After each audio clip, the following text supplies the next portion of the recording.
Good evening. The day after the financial bailout died, it's still dead. The financial crisis is still there, and now they're talking about another bailout attempt. And after the fourth largest bank in this country failed rather quietly yesterday, there's now a plan to boost that FDIC insurance that covers every depositor above $100,000 on the hope that more people would keep their money in banks if they thought large amounts were safe.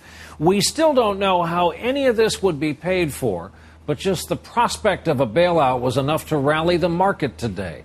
We have it all covered again tonight, beginning with NBC's Tom Costello on Capitol Hill. Tom, good evening.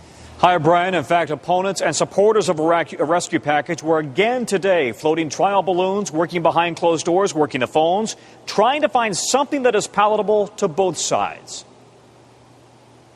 A day after a train wreck at the intersection of politics and Wall Street, cooler heads seem to prevail.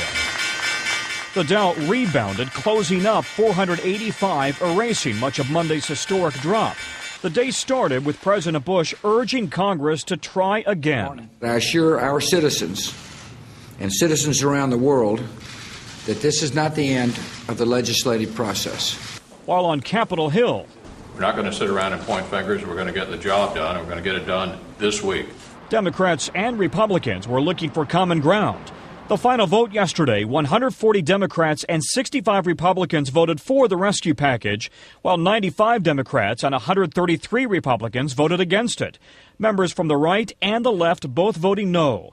Today, House members were back at home talking about the plan and voter reaction. I'm not sure, and a lot of smart people in the economic field are not sure that it will work. If we passed what they were talking about, we would absolutely destroy the economic future of our children and our grandchildren. I was frankly horrified that this plan failed yesterday. Certainly disappointed in the outcome of the vote, given the fact that right after the vote, the stock market went down.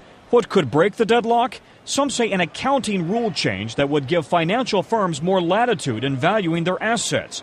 Not supported by many accountants, but pushed by Republicans and a former FDIC chairman. Why are we taking $500 billion of losses in the financial system only because of the accounting rule? This is a manufactured crisis.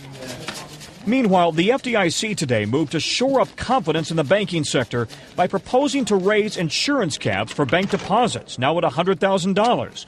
Senators McCain and Obama want it lifted to $250,000. But that could mean raising insurance premiums on the banks. Both steps, though, the kind of regulatory moves supported by Republicans and some Democrats who voted no. Meanwhile, some Republicans now propose a tax holiday for investors who buy the toxic debt.